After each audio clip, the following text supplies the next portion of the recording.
अस्सलामुअलैकुम dear students, क्या हाल है। उम्मीद है कि आप सब खैरियत से होंगे। केमिस्ट्री ऑनलाइन क्लास में आज हम डिस्कस करेंगे स्टोइचियोमेट्री। कुछ लोग इसको स्टोइकियोमेट्री भी प्रोनाउंस करते हैं और कुछ स्टोइचियोमेट्री। तो आइए देखते हैं कि स्टोइचियोमेट्री क्या है। By definition stoichiometry is branch of chemistry that tells us about the quantitative relationship between the amount of reactants and products in a balanced chemical equation is called stoichiometry। अब देखिए definition से ये चीज़ clear है कि stoichiometry में हम quantitative relationship study करते हैं। क्वांटिटेटिव रिलेशनशिप से मुराद कि कितनी अमाउंट में हमने रिएक्टेंट्स लिए और कितनी अमाउंट में हमारे पास प्रोडक्ट प्रोड्यूस हुआ है with the help of balanced chemical equation। अब किसी भी केमिकल रिएक्शन को हम रिप्रेजेंट करते हैं केमिकल इक्वेशन के ज़रिए। अब केमिकल इक्वेशन में आपको पता है कि वो सब्सटेंसेस जो आपस में रिएक्ट करते हैं उनको हम नेम देते हैं रिएक्टेंट्स का, और वो सब्सटेंसेस जो कि इस रिएक्शन के नतीजे में प्रोड्यूस हो रहे होते हैं उनको हम नेम देते हैं प्रोडक्ट्स का। तो हमेशा जब हम केमिकल इक्वेशन लिखेंगे तो रिएक्टेंट्स को हम लिखते हैं लेफ़्ट साइड पे, फिर हम जो है वो एरो लगाएंगे और फिर हम लिखेंगे प्रोडक्ट्स। जैसे कि देखें आपके सामने ये वाटर फॉर्मेशन की बैलेंस केमिकल इक्वेशन दी गई है, जिसमें 2 moles of hydrogen react with 1 mole of oxygen and they produce 2 moles of water. Hydrogen and oxygen reactants हैं, वाटर प्रोडक्ट है, and this is the balance chemical equation. ये जो यहाँ पे 2 लगाया गया है हाइड्रोजन से पहले और वाटर से पहले, ये बैलेंस करने के लिए है इक्वेशन को।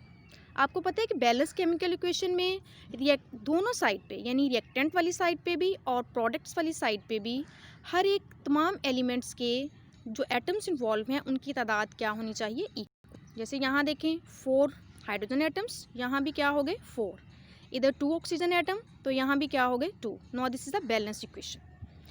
तो बैलेंस इक्वेशन के अकॉर्डिंगली स्टोइचियोमेट्री में हम देखते हैं कि प्रोडक्ट्स और रिएक्टेंट्स के दरमियान क्वांटिटेटिव रिलेशनशिप क्या है। जैसे अब देखें यहाँ पे 1 हाइड्रोजन एटम जो है that is equal to 1 gram, और यहाँ पे आपके पास 4 हाइड्रोजन हैं, तो it means you have 4 gram of hydrogen. इसी तरह से देखें 1 oxygen atom is equal to 16 grams, यहाँ पे आपके पास 2 ऑक्सीजन एटम है, it means you have 32 grams. तो 4 gram of oxygen react with 32 grams of 4 grams of hydrogen react with 32 grams of oxygen and they produce 36 grams of water. So this is quantitative relationship between reactants and products from balanced chemical equation, and this study is called as stoichiometry। अब जब भी हम stoichiometry ये जो balance chemical equation से हमारे पास reactants और products की अमाउंट आती है, इन अमाउंट्स को हम नेम देते हैं स्टोइचियोमेट्रिक अमाउंट्स का। जब भी हम स्टोइचियोमेट्री कैलकुलेशंस परफॉर्म करते हैं तो कुछ चीज़ें जो है वो हम एज्यूम करते हैं, जिनको हम कहते हैं असम्पशन। तो स्टोइचियोमेट्री कैलकुलेशंस परफॉर्म करते हुए हमारे पास 2 असम्पशंस हैं। First one is all the reactants are completely converted into products, यानी कि तमाम रिएक्टेंट्स जो हैं वो कम्प्लीटली किस में कन्वर्ट हो जाने चाहिए, प्रोडक्ट में। इसका मतलब यह है कि आपने जितनी अमाउंट में रिएक्टेंट लिया है वो रिएक्टेंट सारे का सारा प्रोडक्ट में कन्वर्ट हो। सेकेंड असम्पशन है no side reaction occurs. Side reaction से मुराद ये है कि देखें आप एक डिज़ायर्ड प्रोडक्ट बना रहे हैं, तो जितना आपने रिएक्टेंट लिया है वो सारे का सारा आपके डिज़ायर्ड प्रोडक्ट में कन्वर्ट हो। ऐसा ना हो कि कुछ अमाउंट में जो रिएक्टेंट है वो कोई और प्रोडक्ट है वो बना दे, और तरह से रिएक्ट करके और प्रोडक्ट बना दे, उसको हम कहते हैं साइड रिएक्शन। तो ड्यूरिंग स्टोइचियोमेट्रिक कैलकुलेशंस हम ये अज्यूम करते हैं कि कोई साइड रिएक्शंस नहीं होना चाहिए। ऐसे ही जो है इन कैलकुलेशंस में हम कुछ लॉज को भी जो है वो मद्देनज़र रखते हैं। वो कौन कौन से हैं? First one is law of conservation of mass and law of definite proportion. अब हम देखते हैं कि law of conservation of mass क्या है। अब देखिए according to this law mass can neither be created nor be destroyed, यानी कि मैस को ना तो हम प्रोड्यूस कर सकते हैं, खुद से क्रिएट कर सकते हैं, और ना ही इसको हम ख़त्म या डिस्ट्रॉय कर सकते हैं। इसका मतलब क्या हुआ कि देखें हम किसी भी केमिकल रिएक्शन में जितनी अमाउंट में हम रिएक्टेंट लेंगे उतनी ही अमाउंट में हमें जो है वो प्रोडक्ट मिलेगा। यानी मैस जो है वो अपनी एक फॉर्म मतलब रिएक्टेंट से दूसरी फॉर्म यानी कि प्रोडक्ट में कन्वर्ट होगी, लेकिन जो है अमाउंट जितना हम रिएक्टेंट लेंगे उतना ही हमें प्रोडक्ट मिलना है। तो आप कह सकते हैं all physical and chemical changes total mass of the reactant is equal to that of product.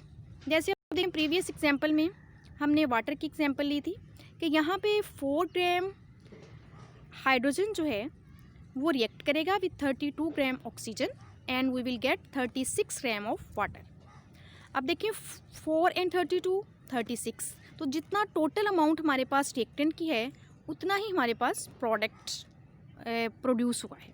So this is according to the law of conservation of mass. अब लॉ ऑफ डेफिनेट प्रोपोर्शन का क्या मतलब है?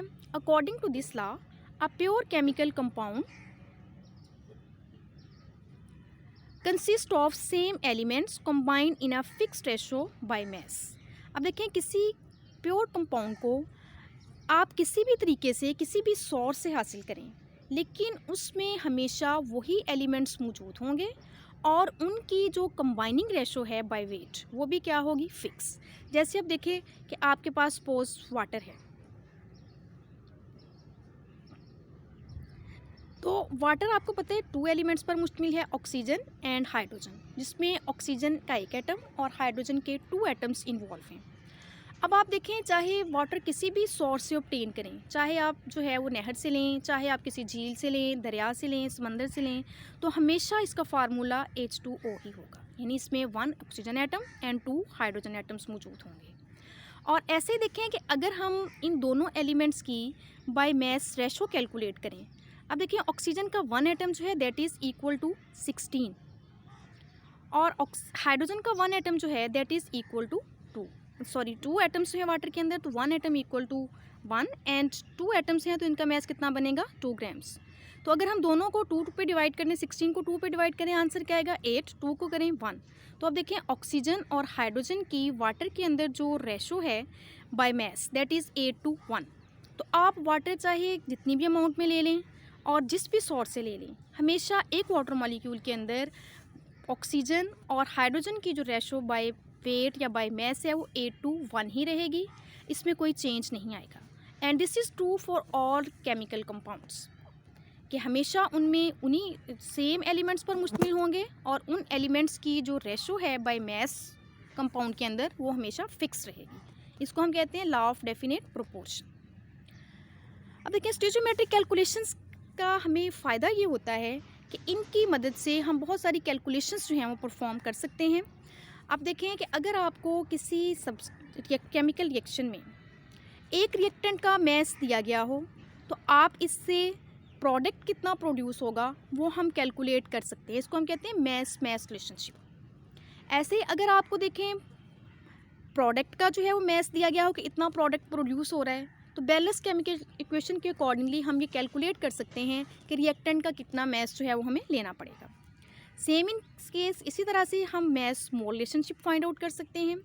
इसका मतलब क्या है कि देखें अगर आपके पास रिएक्टेंट की मैस है तो हम ये कैलकुलेट कर सकते हैं कि उस मैस से हमें कितने मोल जो है वो प्रोडक्ट मिलेगा।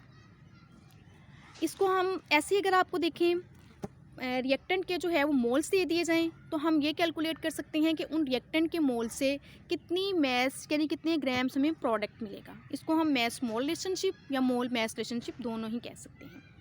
ऐसे ही है मोल वॉल्यूम रिलेशनशिप कि कितने मोल्स हमने जो है वो रिएक्टेंट के यूज़ किए और कितना वॉल्यूम हमें प्रोडक्ट का मिला, या फिर इसका रिवर्स जो है वो भी फाइंड आउट किया जा सकता है कि कितना वॉल्यूम कितने मोल्स होते हैं वो हमारे पास प्रोडक्ट्स के बन रहे हैं, तो उसके अकॉर्डिंगली हम कैलकुलेट कर सकते हैं कि ये बनाने के लिए हमें कितना वॉल्यूम जो था या कितना जो मोल्स थे वो रिएक्टेंट्स के यूज़ करना पड़ेंगे। तो स्टोइचियोमेट्रिक कैलकुलेशंस की मदद से हम ये तमाम टास्क जो हैं वो ईजिली परफॉर्म कर सकते हैं।